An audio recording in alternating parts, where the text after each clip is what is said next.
man addressed his brother. What are your chores, Noah?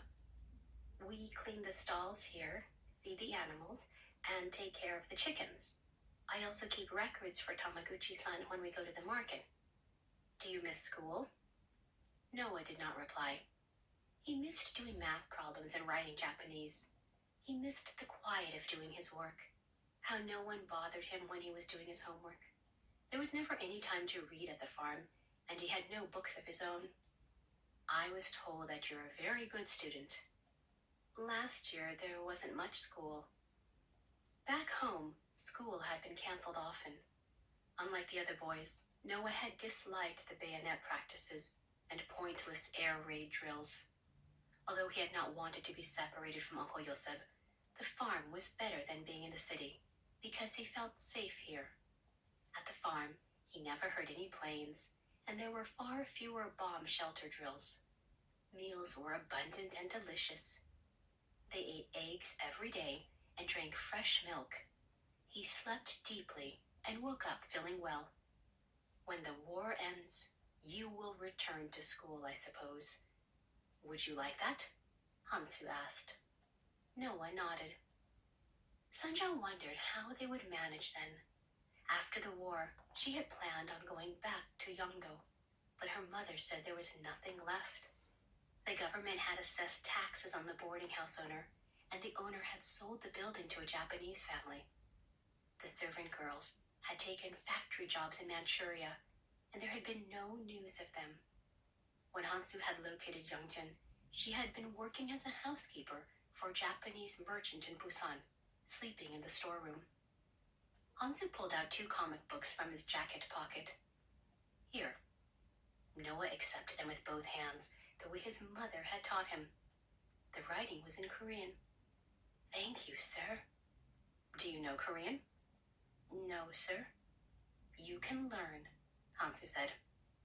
And Kyung-hee can help us read this, Mozazu said. Uncle Yosef isn't here, but when we see him next time, we can surprise him. You boys should know how to read Korean. One day, you may return, Hansu said.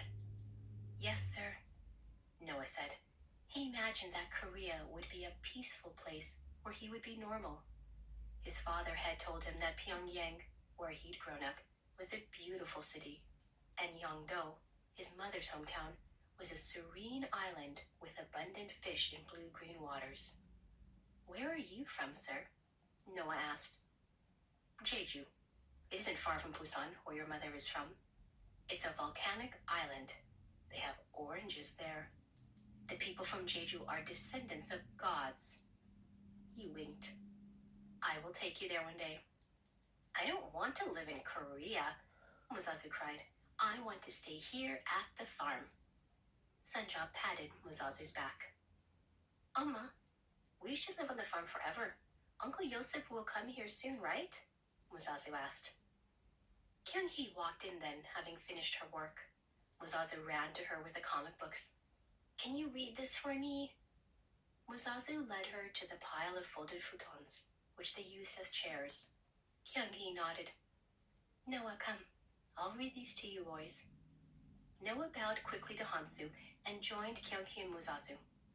Youngjin followed Noah, leaving Sanja at the table. When Sanja started to get up, Hansu gestured for her to sit down. Stay. Hansu looked serious. Stay for a little while. I want to know how you are. I'm well, thank you. Her voice was shaky. Thank you for bringing my mother here, Sanja said. There was more she needed to say, but it was hard. You asked for news of her, and I thought it would be better for her to come here. It's very bad in Japan, but it's worse in Korea right now. When the war ends, it may get better, but it'll be worse before it stabilizes. What do you mean? When the Americans win, we don't know what the Japanese will do. They'll pull out of Korea, but who will be in charge of Korea? What will happen to all those Koreans who supported the Japanese? There will be confusion. There will be more bloodshed. You don't want to be around it. You don't want your sons around it. What will you do? She asked. He looked directly at her. I'll I'll take care of myself and my people. You think I'd trust my life to a bunch of politicians? The people in charge don't know anything, and the ones who do don't care. Sanja thought about this. Perhaps that was right, but why should she trust him? She pushed herself off the ground with her hands, but Hansu shook his head. Is it so difficult to talk with me? Please sit. Sanja sat down. I have to take care of my sons. You should understand that. The boys were staring intently at the comic book pages. Kyung-hee was reading the lines with feeling, and even Youngjin, who was unable to read, found herself laughing with the children at the silly things the characters were saying. They were absorbed in the comic book, and their faces seemed softer somehow, like they were calm. I'll help you, Hansu said. You don't have to worry about money or... You're helping us now because I have no choice. When the war ends, I'll work to take care of them. I'm working now to earn our keep. When the war ends, I can find you a home and give you money to take care of the boys. The boys should be going to school, not pushing cow dung around. Your mother and sister-in-law can stay too. I can get your brother-in-law a good job. I can't explain you to my family, Sanja said. She felt like she was lying all the time. What was he thinking, she wondered. Surely he could not desire her anymore. She was a 29-year-old widow with 2 young children to feed and educate. Sanja was not old, but she could not imagine that any man would want her now. If she had never been beautiful before, she was not even appealing now. She was a plain woman with a country face, her skin spotted and wrinkled by the sun. Her body was strong and stout, larger than when she had been a girl. In her life, she'd been desired by 2 men. It was difficult to imagine having that again. Sometimes she felt like a serviceable farm animal who'd one day be useless. Before that day arrived, it was important to make sure her boys would be okay when she was gone. You have children, don't you? 3 daughters. And what would your daughters say about me, about us? She whispered. My family has nothing to do with you. I understand. Sanja swallowed, her mouth dry. I'm grateful for this opportunity, to work and to be safe. But when the war ends, I'll get another job and support the boys and my mother. I'll work until I cannot work anymore. Sanja got up from the floor and brushed the hay off her work pants. Unable to breathe normally, she turned from him and stared at the oxen, their enormous dark eyes full of eternal suffering. Had the others noticed them talking? They seemed to be focused on the comic book. Sanja covered her left hand with her right. Despite her washing, her cuticles were still brown from the dirt. Chapter 8. Again, Hansu was not wrong. The war did end faster than he had predicted, but even he could not have imagined the final bombs. A bunker had shielded Yosef from the worst, but when he finally climbed out to the street, a burning wall from a nearby wooden shed struck his right side, engulfing him in orange and blue flames. Someone he knew from the factory floor put out the fire, and Hansu's men found him at a pathetic hospital in Nagasaki at last. It was a starry evening, breathlessly quiet after an extended season of cicadas, when Hansu brought Yosef to Tamaguchi's farm on an American military truck. Mozazu was the first to spot the truck, and the small and quick boy darted to the pig stalls to retrieve the bamboo spears. The family stood by the half-open barn door, observing the truck as it came closer. Here, Mozazu said, handing out the rattling, hollow spears to his mother, grandmother, brother, and aunt, keeping back too. Kim Chang-ho was having his bath. He whispered to his brother, "You have to get Ajiyoshi from the bath. Give him this weapon." The child gave Noah a spear for Kim and kept one for himself. Mozazu clutched his spear tightly, preparing for attack. Noah's holy hand-me-down sweater hung loosely over Mozazu's flour sack work pants. He was tall for a 6-year-old. The war's over, Noah reminded Mozazu firmly. It's probably Hansu Ajiyoshi's men. Put that thing down before you hurt yourself. The truck stopped, and 2 Koreans working for Hansu brought out a stretcher carrying Yoseb, who was bandaged and deeply sedated. Kyung-hee let go of the spear, letting it fall on the soft earth, and she put her hand on Mozazu's shoulder to steady herself. Hansu stepped out of the cab of the truck while the driver, a ginger-haired American GI, stayed behind. Mozazu snuck glances at the soldier. The driver had light, freckled skin and pale yellow-reddish hair like fire. He didn't look mean, and Hansu Ajiyoshi didn't look afraid. Back in Osaka, Haru-san, the leader of the neighborhood association, who was most often in charge of rations, had warned the neighborhood children that Americans kill indiscriminately, so everyone must flee at the sight of any American soldiers. Death at your own hands was preferable to capture. When the driver noticed Mozazu looking at him, he waved, showing his straight white teeth. Kyung-hee approached the stretcher slowly. At the sight of his burns, she clasped her mouth with both her hands. Despite the terrifying news reports about the bombings, she had believed that Yoseb was alive, that he would not die without letting her know. She had prayed for him continually, and now he was home. She dropped to her knees and bowed her head. Everyone was silent until she rose. Even Kim was crying. Hansu nodded at the slight, pretty woman who was weeping and gave her a large parcel wrapped in paper and a military-sized tub of burn liniment from America. You'll find some medicine in there. Mix a very small spoon of the powder with water or milk and give it to him at night so he can sleep. When it runs out, there's no more, so you have to wean him off it little by little. He'll beg you for more, but you have to tell him that you're trying to make it last. What is it? She asked. Sanja stood by her sister-in-law and said nothing. He needs it. For the pain, but it's not good to keep taking it, because it's addictive. Anyway, keep changing the bandages. They must be sterile. Boil the fabric before you use it. There's more in there. He'll need the liniment because his skin is getting tighter. Can you do this? Kyung-hee nodded, still staring at Yoseb.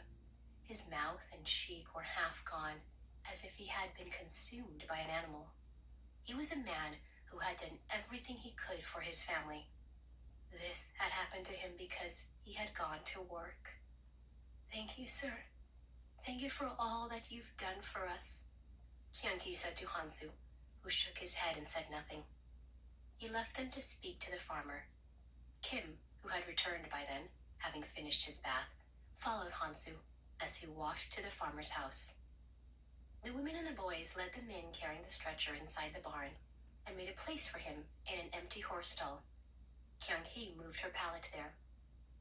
A short while later, Hansu and the men drove off without saying goodbye. The farmer didn't complain about having one more Korean on his property because the other Koreans did Yosep's share of the work as well as their own. Harvest season was approaching and he would need them. Though none of them had mentioned it, Tamaguchi sensed that soon enough they'd ask him for money to leave, and the farmer was determined to get as much work as he could out of them before they left for home. He had told them they were welcome to stay for as long as they liked, and the farmer meant this. Tamaguchi had been hiring returning veterans for small jobs, but they grumbled about the dirtier tasks and openly refused to work alongside foreigners.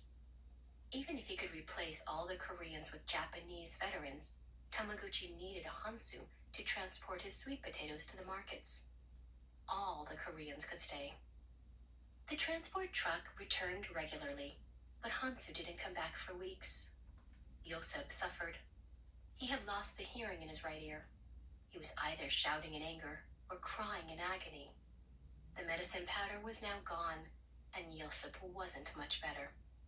In the evenings he cried like a child, and there was little anyone could do. During the day he tried to help out on the farm, repairing tools or attempting to sort the potatoes, but the pain was too great for him to work. Now and then Tamaguchi, who abhorred alcohol, gave him some holiday sake out of pity. However, when Kyung-hee started to beg him each day for more, he told her that he couldn't spare any. Not because he was a stingy man, because Tamaguchi wasn't, but because he had no intention of having a drunk on his property. A month later, Hansu returned. The afternoon sun had dimmed only little, and the workers had just returned to the fields after their midday meal to begin their second shift. In the cold barn, Yosip was alone, lying down on his straw-filled pallet. Hearing the footfalls, Yosip lifted his head, then laid it back down again on the straw pillow. Hansu placed 2 enormous crates in front of him, then sat down on the thick slab of wood by the pallet, which was being used as a bench. Despite his well-tailored suit and highly polished leather brogues, Hansu appeared at ease in the barn, indifferent to the harsh smells of the animals and the cold drafts.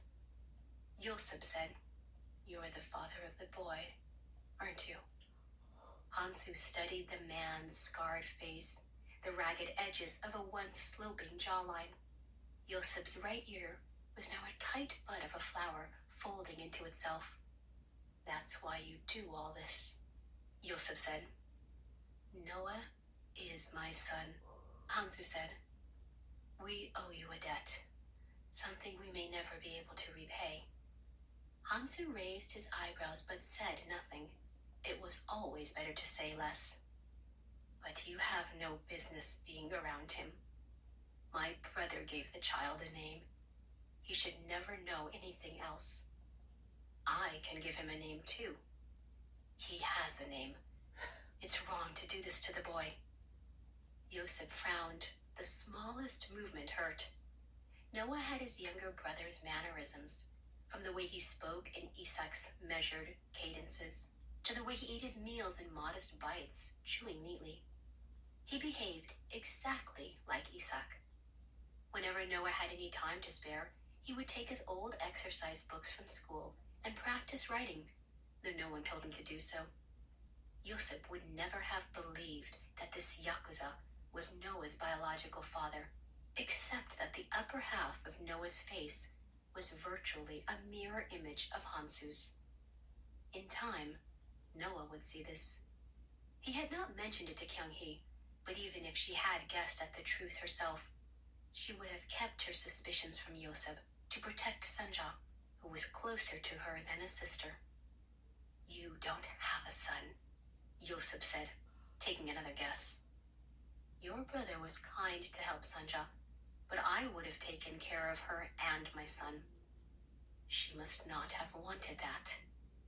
I'd offered to take care of her, but she didn't want to be my wife in Korea, because I have a Japanese wife in Osaka."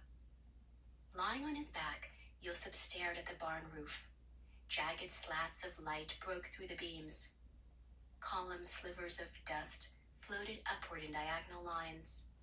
Before the fire, he had never noticed such small things. Also,